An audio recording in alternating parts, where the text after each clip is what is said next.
Bienvenidos y bienvenidas. Hoy nos vamos a sumergir en la epistemología, la semiótica y la fuerza creativa de las mujeres artistas argentinas. No vamos a hablar solo de obras de arte, sino de ver cómo las mujeres de nuestro país han construido nuevas formas de conocer y de significar el mundo a través del arte. Desde la epistemología nos preguntamos, ¿qué tipo de conocimiento produce un artista cuando crea? Históricamente, el saber fue patrimonio masculino, pero las artistas argentinas han desafiado ese canon, validando la experiencia, el cuerpo y la memoria como fuentes legítimas de la verdad. Y ahí entra la semiótica. El arte no es solo estética, es un sistema de signos. Analizaremos cómo estas mujeres han desafiado símbolos tradicionales para crear un lenguaje propio, en donde lo personal se vuelve político y lo local se vuelve universal. En esta conferencia pondremos foco en cómo sus obras funcionan como dispositivos críticos que cuestionan la identidad, el género y las estructuras de poder de nuestro contexto latinoamericano. El objetivo es desarmar la mirada tradicional, en donde vamos a leer obras no como objetos pasivos, sino como sujetos de conocimiento. Los y las invitamos entonces a este recorrido visual y teórico.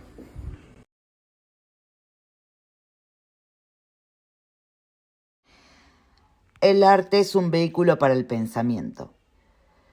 Son medios de comunicación donde se articulan con la semiótica a través de un soporte para una idea de imagen como proceso de pensamiento.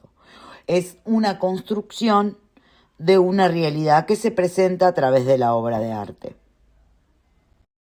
Klinke va a decir entonces que la epistemología visual se convierte en un campo central de investigación, con un enfoque interdisciplinario. Esta investigación se debe abordar a través de áreas interconectadas, haciendo preguntas sobre imágenes internas y externas, y la interacción del productor y el preceptor de las imágenes. Las epistemologías femeninas, al cruzarse con epistemologías del sur y la semiótica, proponen una revaluación radical de cómo se produce y se valida el conocimiento, cuestionando la hegemonía eurocéntrica, androcéntrica y colonial. Continuamos con las palabras del libro ¿Qué es el arte? Sueño despierto. Danto plantea que el arte es una construcción compleja que combina objeto, significado e interpretación. El espectador no es pasivo, sino que participa activamente en la creación del sentido de la obra. Así, el arte se entiende como una experiencia intelectual y cultural, más que como una simple percepción visual. Marta Minujín es una de las artistas más influyentes del arte contemporáneo latinoamericano. Nació el 30 de enero de 1943 en Buenos Aires, Argentina, y desde muy joven mostró su interés por el arte experimental y las vanguardias. A lo largo de su carrera, Minujín se destacó por romper con las formas tradicionales del arte, incorporando elementos como la participación del público, los medios de comunicación y los materiales poco convencionales. Fue una figura clave en el arte pop y el arte conceptual de América Latina y tuvo vínculos con los movimientos internacionales de los años 60.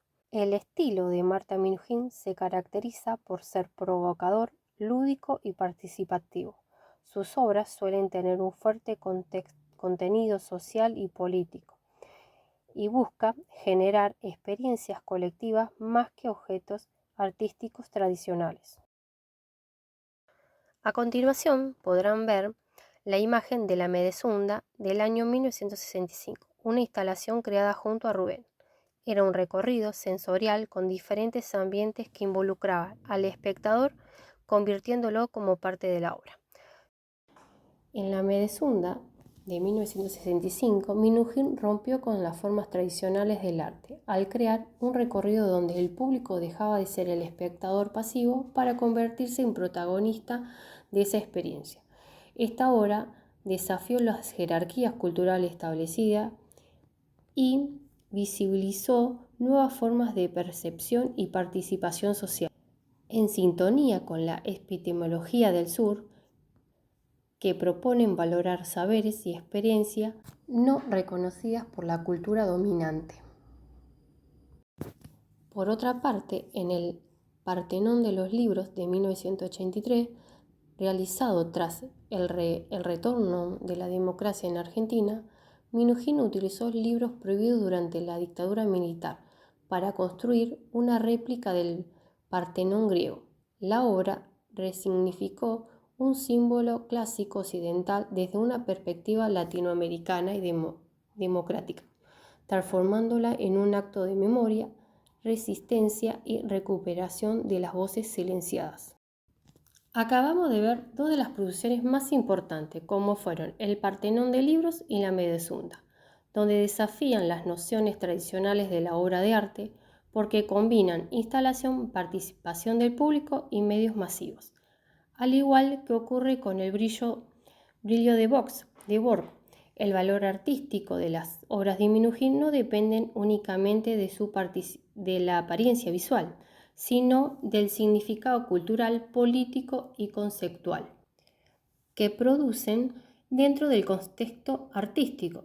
Sus obras necesitan ser interpretadas y comprendidas desde la idea que proponen, lo que coincide con la concepción de Danto acerca de que el arte no se define solo por lo estético, sino también por el marco teórico simbólico que lo sostiene.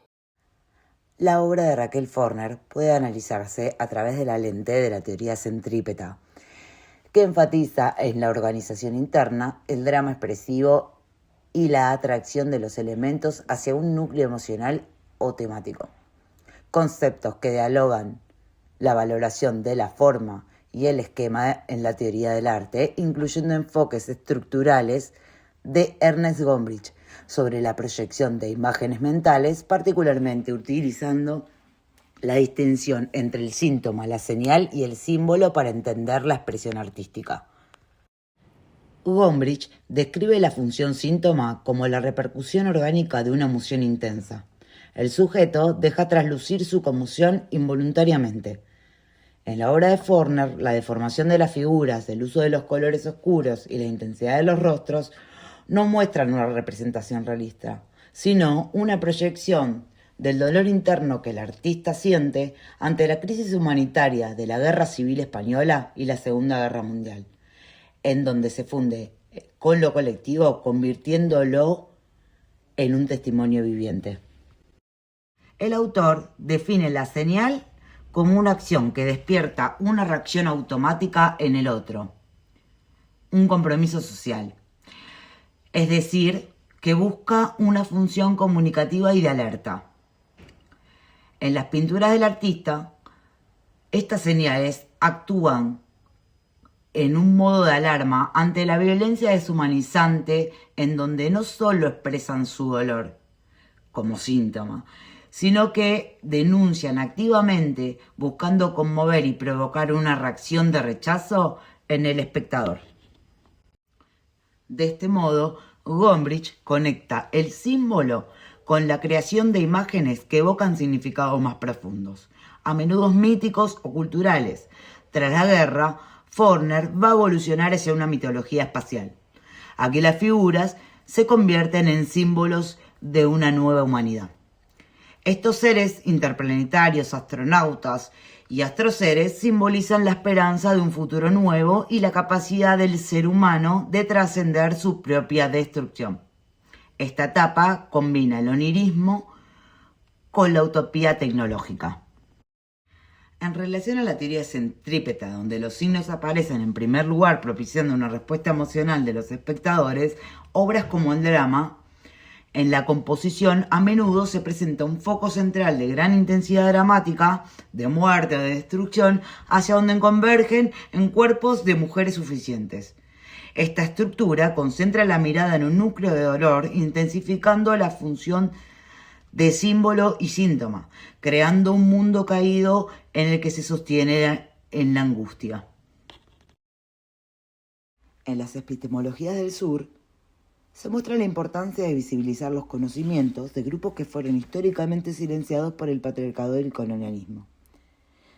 En las pinturas de Forner, la mujer no es solo un modelo, sino que es una protagonista sustancial que sostiene el dolor de la humanidad y lidera la transformación hacia una nueva dimensión.